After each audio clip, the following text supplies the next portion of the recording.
I was talking about Gever, I said, pronouncing the name carefully. The mother of your sons.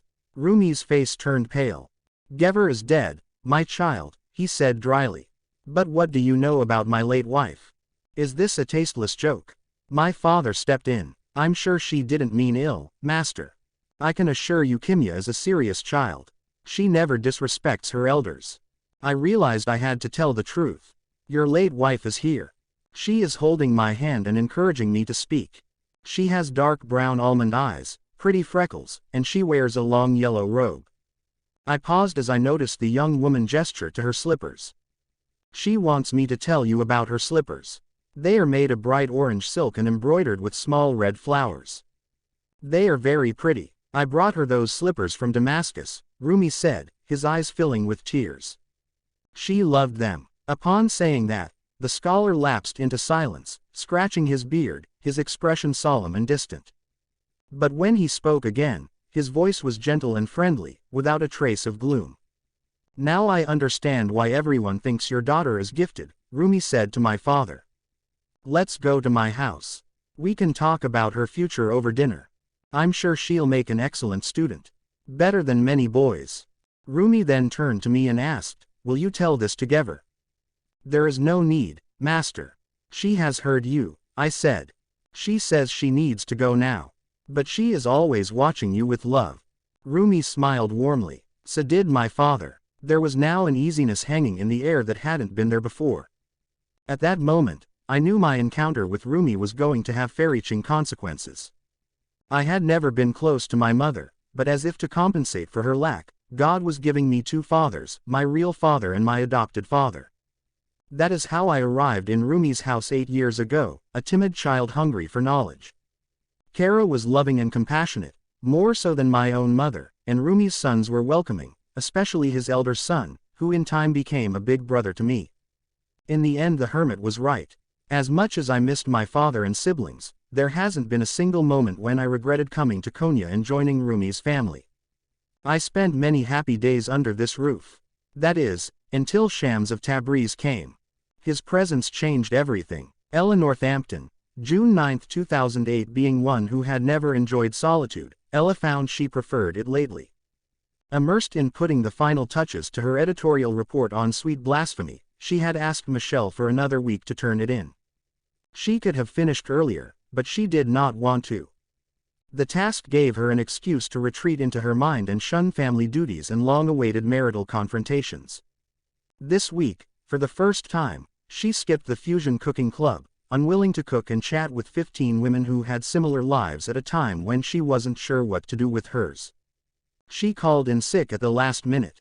Ella treated her communication with Aziz as a secret, of which suddenly she had way too many. Aziz didn't know she was not only reading his novel but also writing a report on it. The literary agency didn't know she was secretly flirting with the author of the book she was assigned to report on. And her children and husband did not know anything regarding what the novel was about, the author, or the flirtation. In the span of a few weeks, she had converted from a woman whose life was as transparent as the skin of a newborn baby into a woman wallowing in secrets and lies. What surprised her even more than this change was seeing that it did not disturb her in the least. It was as if she were waiting, confidently and patiently, for something momentous to happen. This irrational expectation was part of the charm of her new mood, for despite all the secrets, charming it was. By this time emails weren't enough. It was Ella who first called Aziz. Now, despite the 5-hour time difference, they talked on the phone almost every day. Aziz had told her that her voice was soft and fragile. When she laughed, her laughter came in ripples, punctuated by short gasps, as if she weren't sure how much more to laugh. It was the laughter of a woman who had never learned not to pay too much attention to the judgments of others. Just go with the flow, he said. Let go. But the flow around her was unsteady and disruptive as several things were happening in her house at this time. Avi had started taking private classes in mathematics, and Orly was now seeing a counselor for her eating disorder.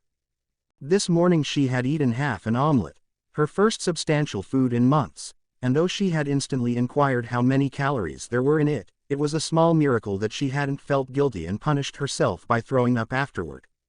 Meanwhile, Jeanette had set off a bombshell by announcing her breakup with Scott. She had offered no explanation other than the fact that they both needed space. Ella wondered if space was a code for a new love, given that neither Jeanette nor Scott had lost any time in finding someone new. The speed with which human relations materialized and dissipated amazed Ella more than ever, and yet she tried not to pass judgment on other people anymore. If there was one thing she had learned from her correspondence with Aziz, it was that the more she remained calm and composed, the more her children shared with her.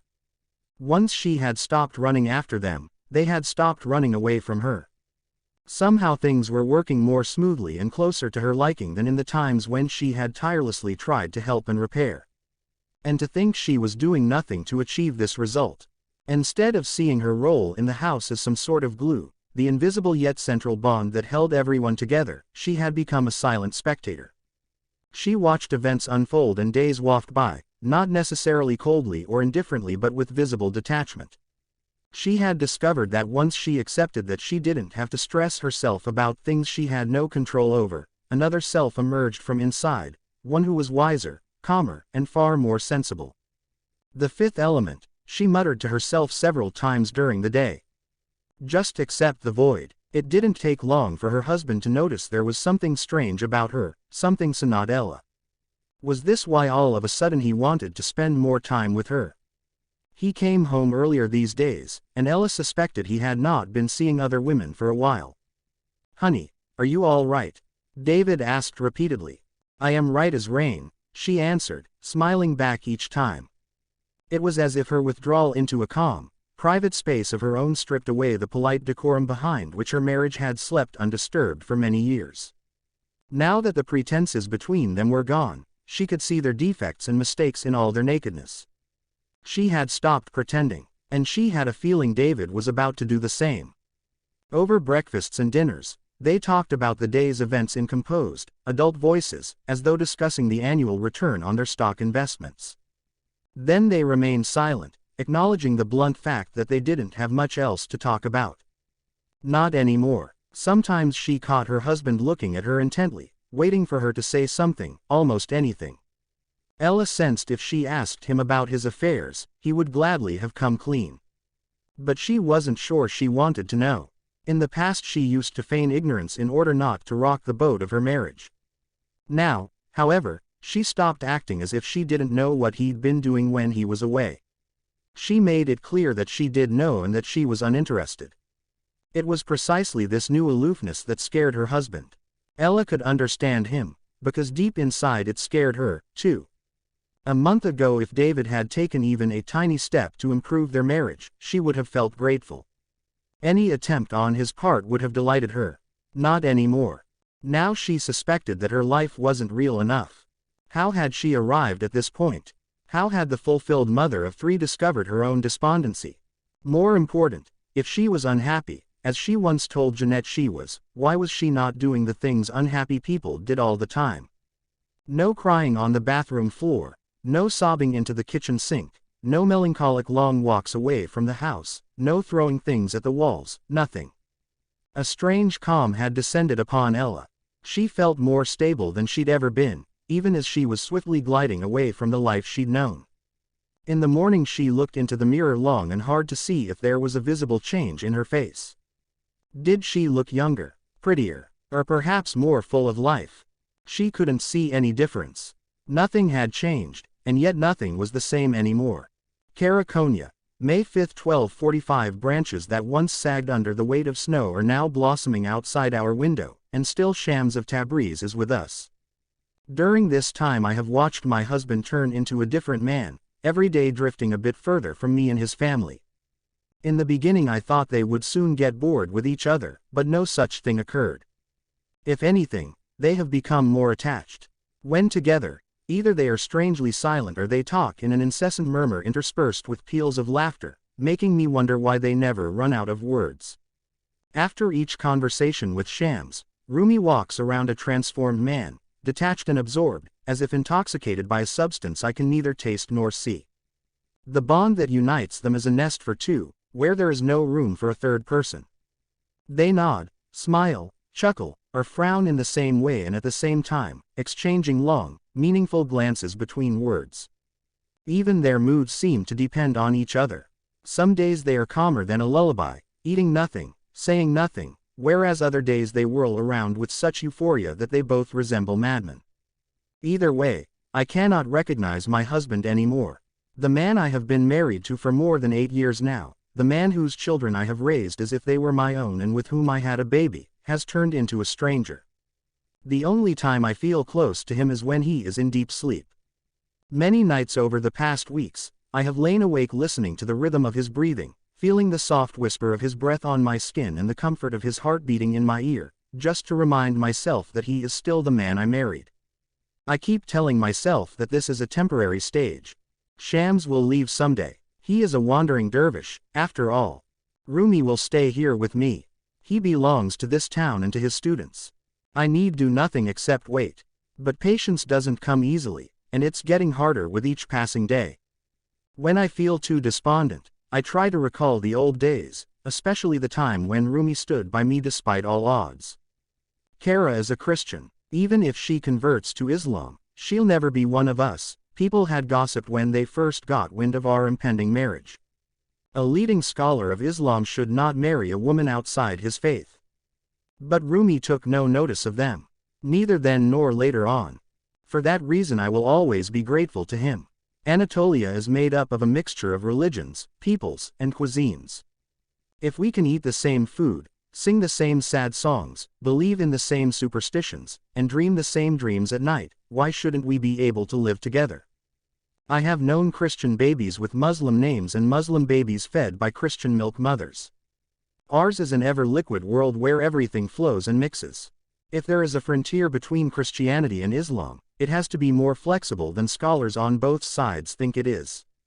Because I am the wife of a famous scholar, people expect me to think highly of scholars, but the truth is, I don't.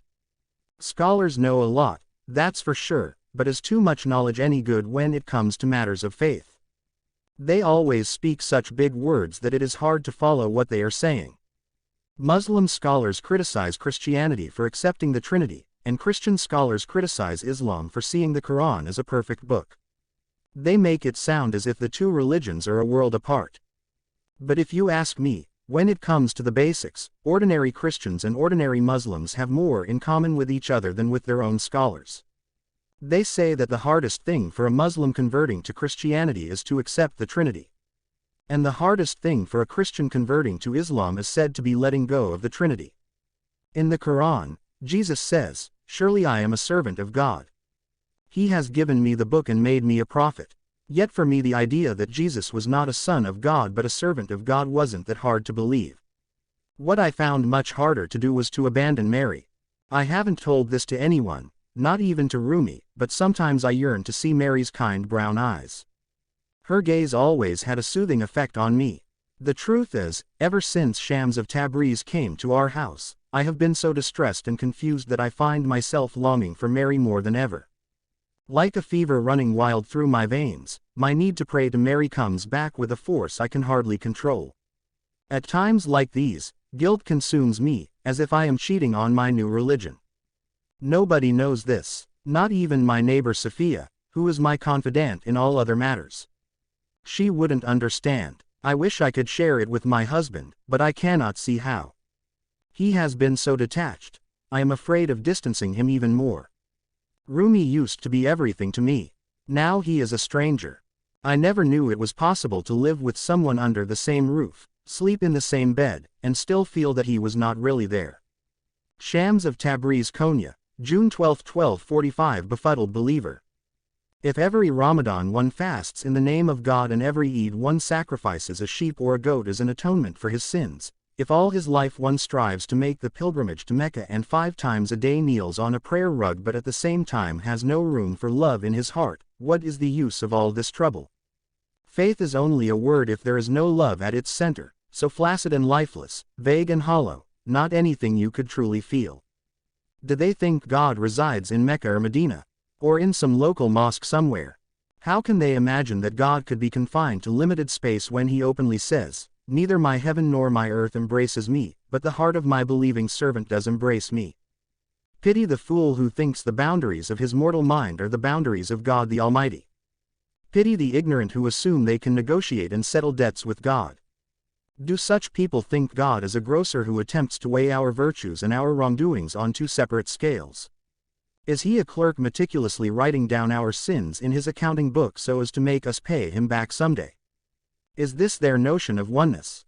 Neither a grocer nor a clerk. My God is a magnificent God. A living God. Why would I want a dead God? Alive he is. His name is Al-Hayy, the ever-living. Why would I wallow in endless fears and anxieties, always restricted by prohibitions and limitations? Infinitely compassionate he is. The name is Al-Wadud. All praiseworthy he is. I praise him with all my words and deeds, as naturally and effortlessly as I breathe. The name is Al-Hamid.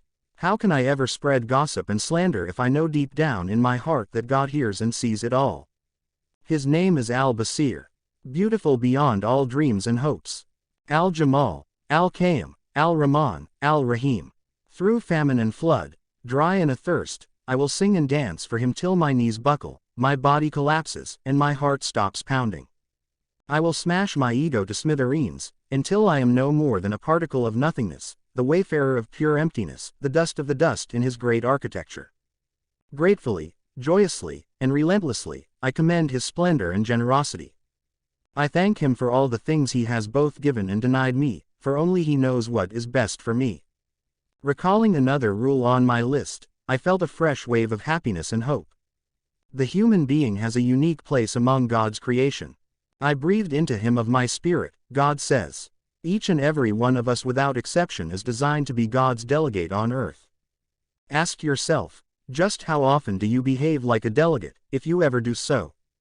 Remember, it falls upon each of us to discover the divine spirit inside and live by it. Instead of losing themselves in the love of God and waging a war against their ego, religious zealots fight other people, generating wave after wave of fear. Looking at the whole universe with fear-tinted eyes, it is no wonder that they see a plethora of things to be afraid of. Wherever there is an earthquake, drought, or any other calamity, they take it as a sign of divine wrath, as if God does not openly say, "My compassion outweighs my wrath." Always resentful of somebody for this or that, they seem to expect God the Almighty to step in on their behalf and take their pitiful revenges. Their life is a state of uninterrupted bitterness and hostility, a discontentment so vast it follows them wherever they go, like a black cloud, darkening both their past and their future. There is such a thing in faith as not being able to see the forest for the trees. The totality of religion is far greater and deeper than the sum of its component parts. Individual rules need to be read in the light of the whole.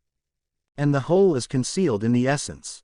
Instead of searching for the essence of the Quran and embracing it as a whole, however, the bigots single out a specific verse or two, giving priority to the divine commands that they deem to be in tune with their fearful minds. They keep reminding everyone that on the day of judgment all human beings will be forced to walk the bridge of Sirat, thinner than a hair, sharper than a razor. Unable to cross the bridge, the sinful will tumble into the pits of hell underneath, where they will suffer forever. Those who have led a virtuous life will make it to the other end of the bridge, where they will be rewarded with exotic fruits, sweet waters, and virgins. This, in a nutshell, is their notion of afterlife. So great is their obsession with horrors and rewards, flames and fruits, angels and demons, that in their itch to reach a future that will justify who they are today they forget about God. Don't they know one of the 40 rules? Hell is in the here and now. So is heaven. Quit worrying about hell or dreaming about heaven, as they are both present inside this very moment. Every time we fall in love, we ascend to heaven. Every time we hate, envy, or fight someone, we tumble straight into the fires of hell. This is what rule number 25 is about. Is there a worse hell than the torment a man suffers when he knows deep down in his conscience that he has done something wrong, awfully wrong? Ask that man. He will tell you what hell is. Is there a better paradise than the bliss that descends upon a man at those rare moments in life when the bolts of the universe fly open and he feels in possession of all the secrets of eternity and fully united with God? Ask that man. He will tell you what heaven is. Why worry so much about the aftermath, an imaginary future, when this very moment is the only time we can truly and fully experience both the presence and the absence of God in our lives? Motivated by neither the fear of punishment in hell nor the desire to be rewarded in heaven, Sufis love God simply because they love Him, pure and easy, untainted and non-negotiable. Love is the reason, love is the goal, and when you love God so much, when you love each and every one of His creations because of Him and thanks to Him, extraneous categories melt into thin air. From that point on, there can be no I anymore. All you amount to is a zero so big it covers your whole being. The other day Rumi and I were contemplating these issues when all of a sudden he closed his eyes and uttered the following lines: not Christian or Jew or Muslim, not Hindu, Buddhist, Sufi or Zen. Not any religion or cultural system. I am not of the East, nor of the West. My place is placeless, a trace of the traceless. Rumi thinks he can never be a poet. But there is a poet in him.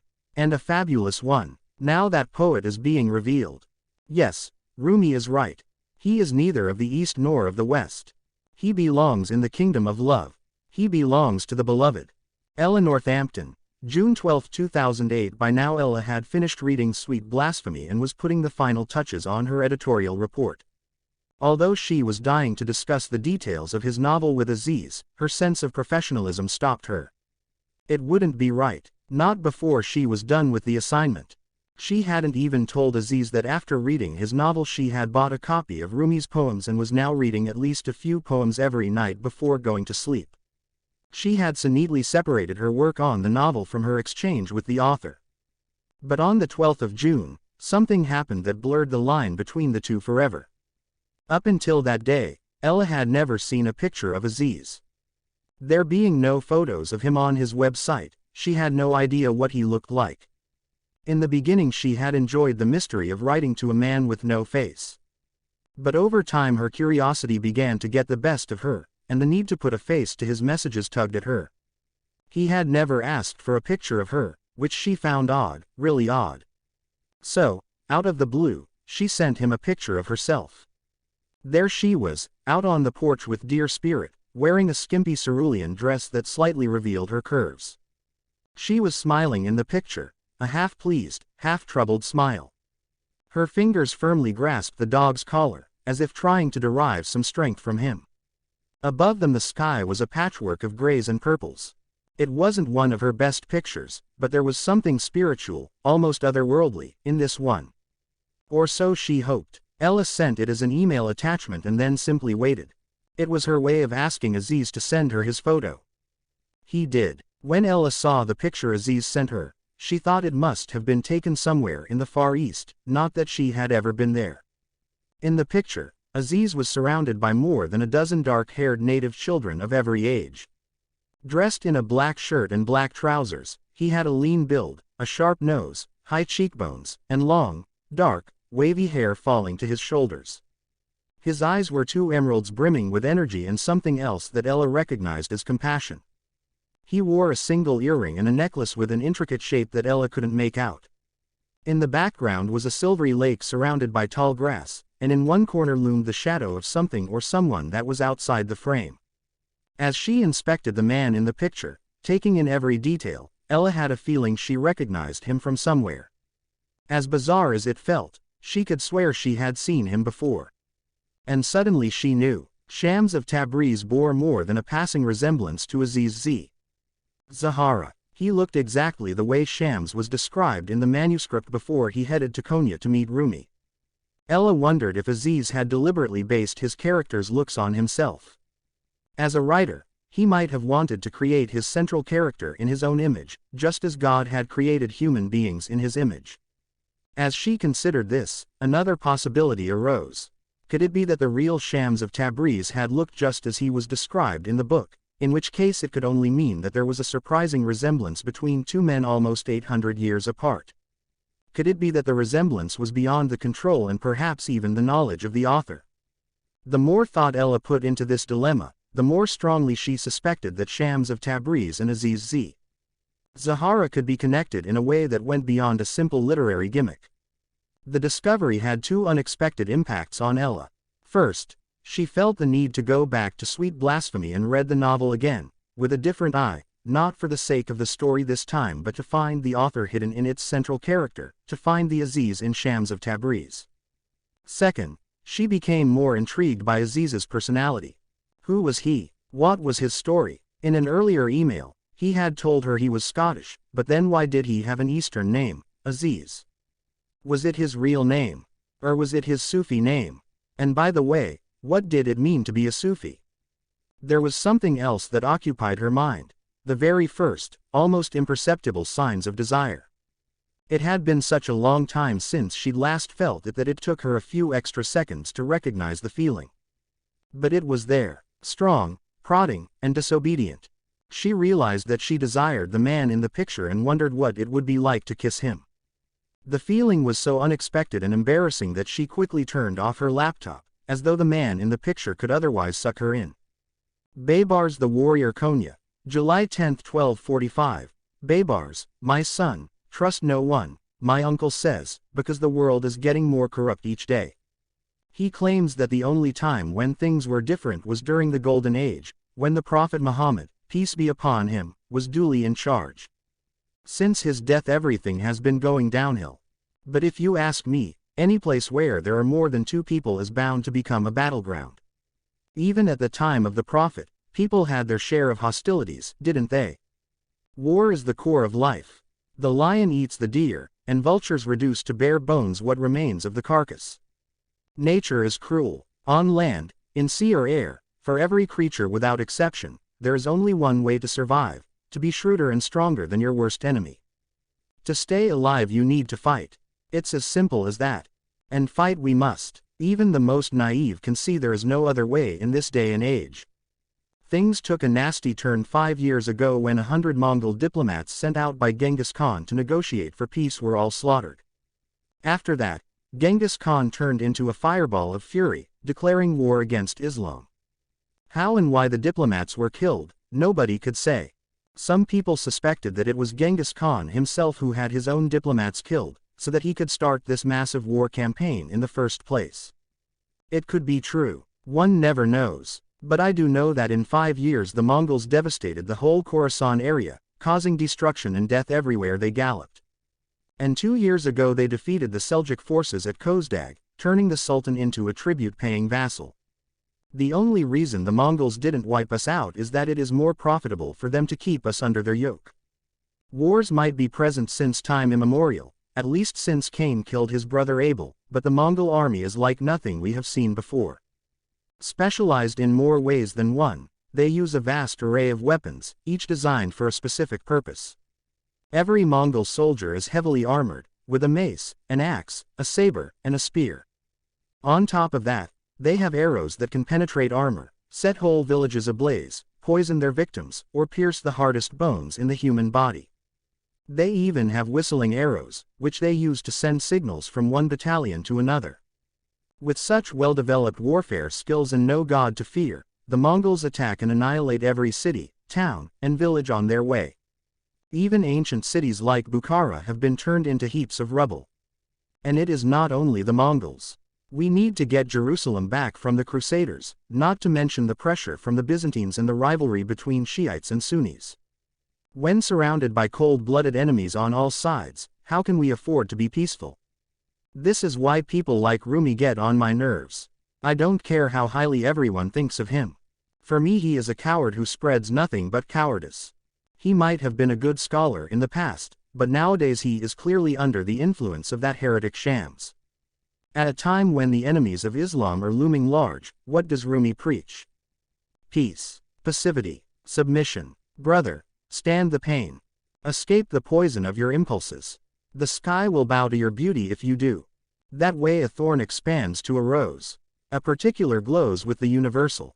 Rumi preaches submissiveness, turning Muslims into a flock of sheep, meek and timid. He says for every prophet there is a community of followers and for every community there is an appointed time.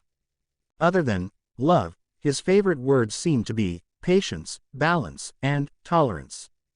If it were up to him, we would all just sit in our houses and wait to be slaughtered by our enemies or be stricken by some other calamity. And I am sure he would then come and briefly examine the wreck, calling it barakah. There are people who have heard him say, when school and mosque and minaret get torn down, then dervishes can begin their community. Now, what kind of talk is that? And when you come to think of it, the only reason Rumi ended up in this city is that decades ago his family left Afghanistan seeking refuge in Anatolia. Many other powerful and wealthy people at the time had received an open invitation from the Sultan of Seljuks, among them Rumi's father. Thus sheltered and privileged and always showered with attention and approval, Rumi's family left the bedlam of Afghanistan for the tranquil orchards of Konya. It's easy to preach tolerance when you have a history like that. The other day I heard a story that Shams of Tabriz told a group of people in the bazaar. He said that Ali, the Prophet's successor and companion, was fighting with an infidel on a battlefield. Ali was about to thrust his sword into the other man's heart when all of a sudden the infidel raised his head and spit at him. Ali immediately dropped his sword, took a deep breath, and walked away. The infidel was stunned. He ran after Ali and asked him why he was letting him go. "Because I'm very angry at you," said Ali. "Then why don't you kill me?" The infidel asked. "I don't understand." Ali explained. "When you spit in my face, I got very angry. My ego was provoked, yearning for revenge. If I kill you now, I'll be following my ego. And that would be a huge mistake." So Ali set the man free. The infidel was so touched that he became Ali's friend and follower, and in time he converted to Islam of his own free will. This, apparently, is the kind of story Shams of Tabriz likes to tell. And what is his message? Let the infidel spit in your face. I say, over my dead body. Infidel or not, nobody can spit in the face of Baybars the warrior. Ella Northampton, June 13, 2008. Beloved Aziz, you're going to think I'm crazy, but there's something I've been meaning to ask you. Are you Shams? Or is it the other way round? Is Shams you? Yours sincerely, Ella. Dear Ella, Shams is the person who was responsible for the transformation of Rumi from a local cleric to a world-famous poet and mystic. Master Samid used to say to me, even if there might be a Shams equivalent in some people, what matters is, where are the Rumis to see it? Warm regards, Aziz. Dear Aziz, who is Master Samid? Best, Ella. Beloved Ella, it's a long story. Do you really want to know? Warmly, Aziz. Dear Aziz, I have plenty of time. Love, Ella. Rumi. Konya, August 2, 1245. Bountiful is your life, full and complete. Or so you think, until someone comes along and makes you realize what you have been missing all this time. Like a mirror that reflects what is absent rather than present, he shows you the void in your soul, the void you have resisted seeing. That person can be a lover, a friend, or a spiritual master. Sometimes it can be a child to look after. What matters is to find the soul that will complete yours. All the prophets have given the same advice. Find the one who will be your mirror. For me that mirror is Shams of Tabriz. Until he came and forced me to look deep into the crannies of my soul, I had not faced the fundamental truth about myself, that though successful and prosperous outside, I was lonely and unfulfilled inside. It's as if for years on end you compile a personal dictionary. In it you give your definition of every concept that matters to you, such as truth, happiness, or beauty. At every major turning point in life, you refer to this dictionary, hardly ever feeling the need to question its premises. Then one day a stranger comes and snatches your precious dictionary and throws it away. All your definitions need to be redefined, he says. It's time for you to unlearn everything you know. And you, for some reason unbeknownst to your mind but obvious to your heart, instead of raising objections or getting cross with him, gladly comply. This is what Shams has done to me. Our friendship has taught me so much. But more than that, he has taught me to unlearn everything I knew. When you love someone this much, you expect everyone around you to feel the same way, sharing your joy and euphoria. And when that doesn't happen, you feel surprised, then offended and betrayed. How could I possibly make my family and friends see what I see? How could I describe the indescribable? Shams is my sea of mercy and grace. He is my sun of truth and faith. I call him the King of Kings of Spirit. He is my fountain of life and my tall cypress tree, majestic and evergreen. His companionship is like the fourth reading of the Quran, a journey that can only be experienced from within but never grasped from the outside. Unfortunately, most people make their evaluations based on images and hearsay. To them Shams is an eccentric dervish. They think he behaves bizarrely and speaks blasphemy, that he is utterly unpredictable and unreliable. To me, however, he is the epitome of love that moves the whole universe, at times retreating into the background and holding every piece together, at times exploding in bursts. An encounter of this kind happens once in a lifetime. Once in 38 years. Ever since Shams came into our lives, people have been asking me what it is in him that I find so special. But there is no way I can answer them. At the end of the day, those who ask this question are the ones who won't understand it, and as for those who do understand, they don't ask such things. The quandary I find myself in reminds me of the story of Layla and Harun ar-Rashid, the famous Abbasid emperor. Upon hearing that a Bedouin poet named Kays had fallen hopelessly in love with Layla and lost his mind for her, and was therefore named Majnun, the madman, the emperor became very curious about the woman who had caused such misery. This Layla must be a very special creature, he thought. A woman far superior to all other women. Perhaps she is an enchantress unequaled in beauty and charm. Excited, intrigued, he played every trick in the book to find a way to see Layla with his own eyes. Finally one day they brought Layla to the emperor's palace. When she took off her veil, Harun ar-Rashid was disillusioned. Not that Layla was ugly, crippled, or old. But she wasn't extraordinarily attractive either. She was a human being with ordinary human needs and several defects, a simple woman, like countless others. The emperor did not hide his disappointment. Are you the one Majnun has been crazy about? Why, you look so ordinary. What is so special about you? Layla broke into a smile. Yes, I am Layla.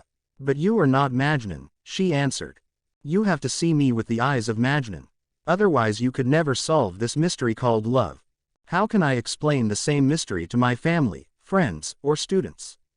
How can I make them understand that for them to grasp what is so special about Shams of Tabriz, they have to start looking at him with the eyes of Majnun? Is there a way to grasp what love means without becoming a lover first? Love cannot be explained, it can only be experienced. Love cannot be explained, yet it explains all. Kimya Konya, August 17, 1245. Breathlessly I wait for a summons, but Rumi doesn't have time to study with me anymore. As much as I miss our lessons and feel neglected, I am not upset with him. Maybe it's because I love Rumi too much to get cross with him. Or maybe it's because I can understand better than anyone else how he feels, for deep inside I, too, am swept up by the bewildering current that is Shams of Tabriz. Rumi's eyes follow Shams the way a sunflower follows the sun. Their love for each other is so visible and intense, and what they have is so rare, that one can't help feeling despondent around them, seized by the realization that a bond of such magnitude is missing in one's own life. Not everyone in the house can tolerate this, starting with Aladdin. So many times I've caught him looking daggers at Shams. Kara, too, is ill at ease, but she never says anything and I never ask. We are all sitting on a powder keg. Strangely, Shams of Tabriz, the man who is responsible for all the tension, either is unaware of the situation or simply doesn't care. Part of me is bitter at Shams for taking Rumi away from us. Another part of me, however, is dying to get to know him better. I have been struggling with these mixed feelings for some time now, but today, I am afraid, I might have given myself away. Late in the afternoon, I took out the Quran hanging on the wall, determined to study it on my own. In the past, Rumi and I had always followed the order in which the verses were handed down to us, but now that there was nobody guiding me and our lives had been turned topsy-turvy, I saw no harm in reading without an order. So I haphazardly opened a page and put my finger on the first verse that came up. It turned out to be Al-Nisa, the one verse in the whole book that has troubled me the most. With its unpromising teachings on women, I found the Nisa hard to understand and harder to accept. As I stood there reading the verse one more time, it occurred to me to ask for help. Rumi might be skipping our lessons, but there was no reason I couldn't ask him questions. So I grabbed my Quran and went to his room. To my surprise, instead of Rumi I found Shams there, sitting by the window with a rosary in his hand, the dying light of the setting sun caressing his face. He looked so handsome I had to avert my eyes. I'm sorry, I said quickly. I was looking for Maulana. I'll come later. Why the rush? Stay, Shams said. You seem to have come here to ask something. Perhaps I could be of help. I saw no reason not to share it with him. Well, there's this verse in the Quran that I find a bit hard to understand, I said tentatively.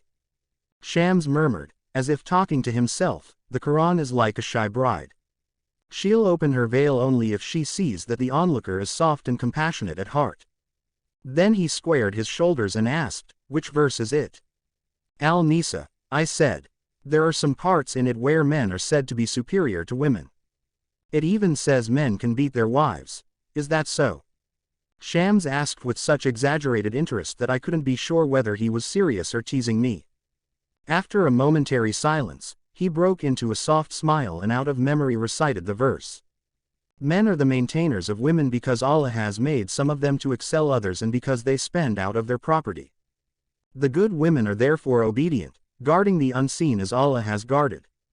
And as to those on whose part you fear desertion, admonish them, and leave them alone in the sleeping places and beat them. Then if they obey you, do not seek a way against them. Surely Allah is high, great. When he finished, Shams closed his eyes and recited the same verse, this time in a different translation. Men are the support of women as God gives some more means than others, and because they spend of their wealth to provide for them. So women who are virtuous are obedient to God and guard the hidden as God has guarded it. As for women you feel are averse, talk to them suasively. Then leave them alone in bed without molesting them and go to bed with them when they are willing. If they open out to you, do not seek an excuse for blaming them. Surely God is sublime and great. Do you see any difference between the two? Shams asked. Yes, I do, I said. Their whole texture is different. The former sounds as if it gives consent to married men to beat their wives, whereas the latter advises them to simply walk away.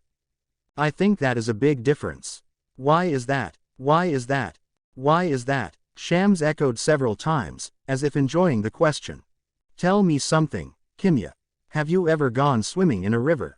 I nodded as a childhood memory returned to me. The cold, thirst-quenching streams of the Taurus Mountains crossed my mind.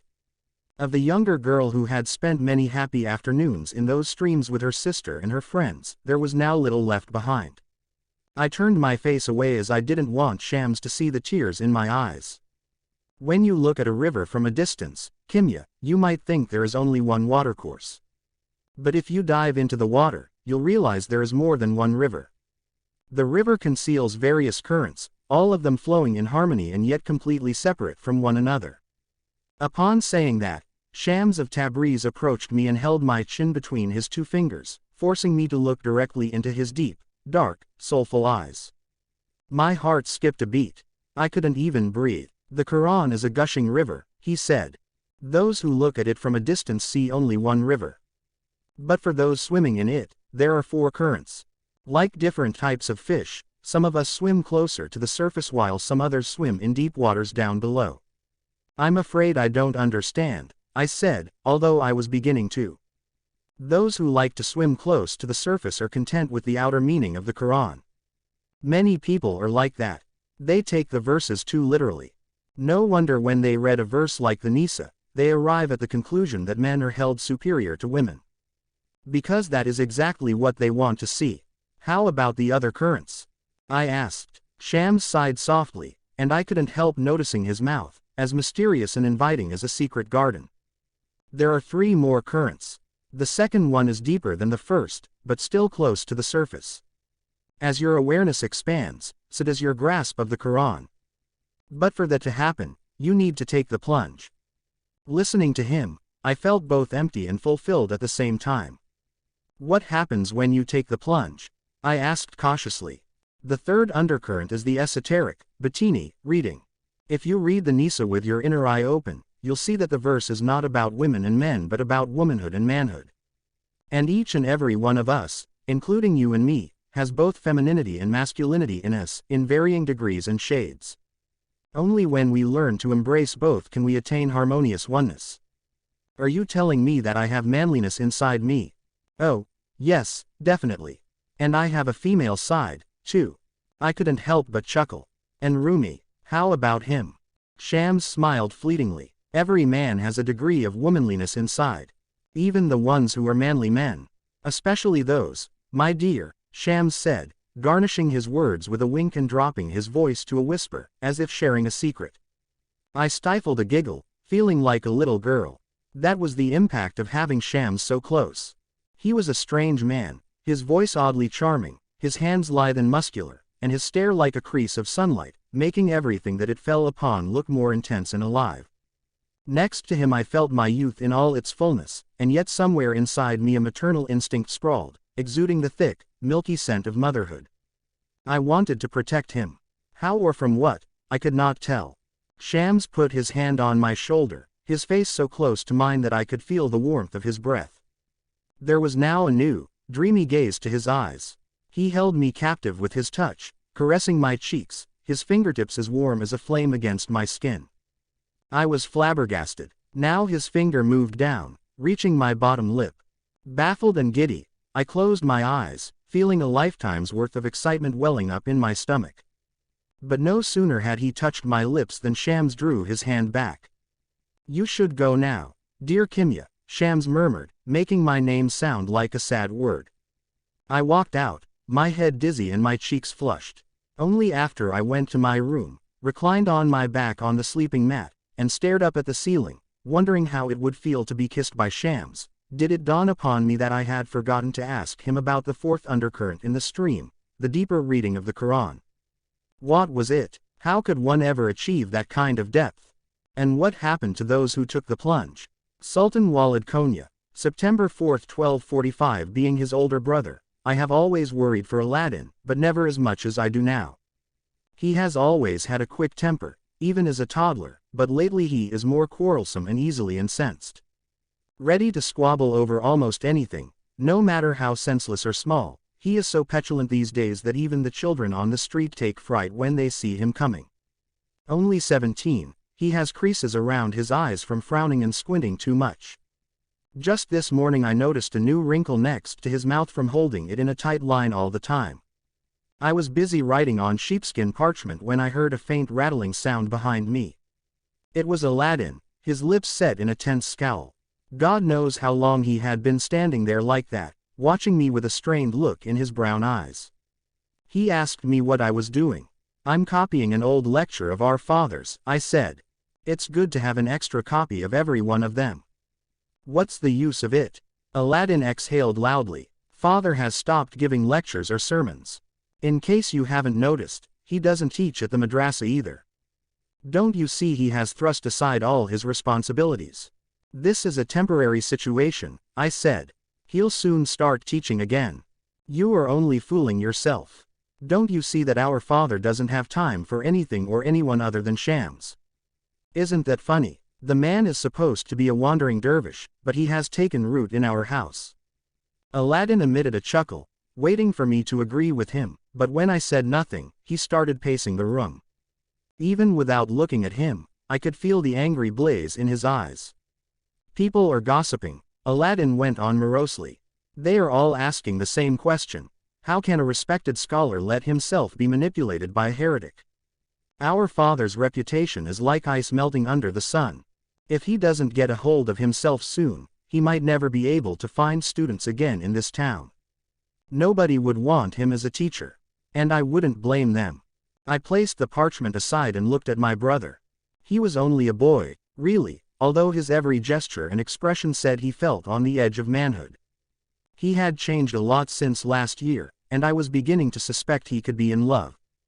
Just who the girl could be, I didn't know, and his close friends wouldn't tell me. "Brother, I realize you don't like Shams, but he is a guest in our house and we ought to respect him. Don't listen to what others say. Honestly, we shouldn't make a mountain out of a molehill." As soon as these words came from my mouth, I regretted my patronizing tone. But it was too late. Like bone-dry wood, Aladdin easily catches fire. "A molehill," Aladdin snorted. "Is that what you call this calamity that has befallen us? How can you be so blind?" I took out another parchment, caressing its delicate surface. It always gave me tremendous pleasure to reproduce my father's words and to think that in doing so I was helping them to last longer. Even after 100 years passed, people could read my father's teachings and be inspired by them. To play a role in this transmission, however small a role it might be, made me proud. Still complaining, Aladdin stood next to me and glanced at my work, his eyes brooding and bitter. For a fleeting moment, I saw a longing in his eyes and recognized the face of a boy in need of his father's love. With a plunging heart, I realized it wasn't Shams he was truly angry at. It was my father. Aladdin was angry at my father for not loving him enough and for being who he was. My father could be distinguished and famous, but he had also been utterly helpless in the face of the death that had taken our mother at such a tender age. They say Shams put a spell on our father, Aladdin said. They say he was sent by the assassins. The assassins? I protested. That is nonsense. The assassins were a sect famous for their meticulous killing methods and extensive use of poisonous substances. Targeting influential people, they murdered their victims in public, so as to plant fear and panic in people's hearts. They had gone as far as leaving a poisoned cake in Saladin's tent with a note that said, "You are in our hands." And Saladin, this great commandeer of Islam who had fought bravely against the Christian crusaders and recaptured Jerusalem, had not dared to fight against the assassins, preferring to make peace with them. How could people think Shams could be linked with this sect of terror? I put my hand on Aladdin's shoulder and forced him to look at me. Besides, don't you know the sect is not what it used to be? They are barely more than a name now. Aladdin briefly considered this possibility. Yes, but they say there were 3 very loyal commandeers of Hassan Saba. They left the castle of Alamet, pledging to spread terror and trouble wherever they went. People suspect that Shams is their leader. I was starting to lose patience. God help me, and could you please tell me why a Hashishan would want to kill our father? Because they hate influential people and love to create chaos, that's why, Aladdin responded. So agitated was he by his conspiracy theories that red blotches had formed on his cheeks. I knew I had to handle this more carefully. Look, people say all sorts of things all the time, I said. You can't take these awful rumors seriously. Clear your mind of spiteful thoughts. They are poisoning you. Aladdin groaned resentfully, but I continued nonetheless. You might not like Shams personally. You do not have to. But for father's sake you ought to show him some respect. Aladdin looked at me with bitterness and contempt. I understood that my younger brother was not only cross with our father and infuriated at Shams. He was also disappointed in me. He saw my appreciation of Shams as a sign of weakness. Perhaps he thought that in order to earn my father's favor, I was being subservient and spineless. It was only a suspicion on my part, but one that hurt me deeply. Still, I could not get angry at him, and even if I did, my anger would not last very long. He was my little brother. To me he would always be that boy running after street cats, getting his feet dirty in rain puddles, and nibbling slices of bread topped with yogurt all day long. I couldn't help seeing in his face the boy he once had been, a bit on the plump side and a tad short for his age, the boy who took the news of the death of his mother without shedding a tear. All he did was to look down at his feet as if suddenly ashamed of his shoes and purse his bottom lip until its color was gone. Neither a word nor a sob had come out of his mouth. I wish he would have cried. Do you remember the time you got into a fight with some neighboring kids? I asked. You came home crying, with a bloody nose. What did our mother tell you then? Aladdin's eyes first narrowed and then grew in recognition, but he didn't say anything.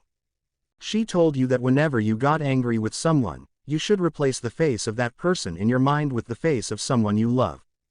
Have you tried replacing Shams's face with our mother's face? Perhaps you could find something to like in him. A furtive smile, as swift and timid as a passing cloud, hovered over Aladdin's lips, and I was amazed at how much it softened his expression. Perhaps I could, he said, all anger draining out of his voice now. My heart melted. I gave my brother a hug, unsure of what else to say. As he hugged me back, I felt confident that he would repair his relationship with Shams and the harmony in our house would soon be restored. Given the course of events that followed, I couldn't have been more mistaken. Karakonya, October 22, 1245. Beyond the closed door, Shams and Rumi were talking fervently about God knows what the other day. I knocked and entered without waiting for a response, carrying a tray with a plate of halva. Normally Shams doesn't say anything when I am around, as if my presence forces him into silence. And he never comments upon my cooking skills. He eats very little anyhow. Sometimes I have the impression it makes no difference to him whether I serve a fabulous dinner or dry bread. But this time as soon as he took a bite from my halva, his eyes lit up. This is delicious, Kara. How did you make it? He asked. I don't know what came over me. Instead of seeing the compliment for what it was, I heard myself retort, why are you asking? Even if I told you how, you couldn't make it. Shams locked a level gaze into my eyes and nodded slightly, as if he agreed with what I'd said. I waited for him to say something in return, but he just stood there, mute and calm. In a little while, I left the room and returned to the kitchen, thinking the incident was left behind. And I probably would not have remembered it again, had it not been for what transpired this morning. I was churning butter by the hearth in the kitchen when I heard strange voices out in the courtyard. I rushed outside, only to witness the craziest scene ever. There were books every place, piled up in rickety towers, and still more books floating inside the fountain. From all the ink dissolving in it, the water in the fountain had turned a vivid blue. With Rumi standing right there, Shams picked a book from the pile, the collected poems of Al-Mutanabbi, eyed it with a grim expression, and tossed it into the water. No sooner had the book submerged than he reached for another. This time it was Attar's The Book of Secrets. I gasped in horror. One by one, he was destroying Rumi's favorite books. The next to be hurled into the water was the Divine Sciences by Rumi's father. Knowing how much Rumi adored his father and doted upon this old manuscript, I looked at him, expecting him to throw a fit. Instead I found Rumi standing aside, his face pale as wax, his hands trembling. I couldn't understand for the life of me why he didn't say anything. The man who once had reprimanded me for just dusting his books was now watching a lunatic destroy his entire library, and yet he didn't even utter a word. It wasn't fair. If Rumi wasn't going to intervene, I would.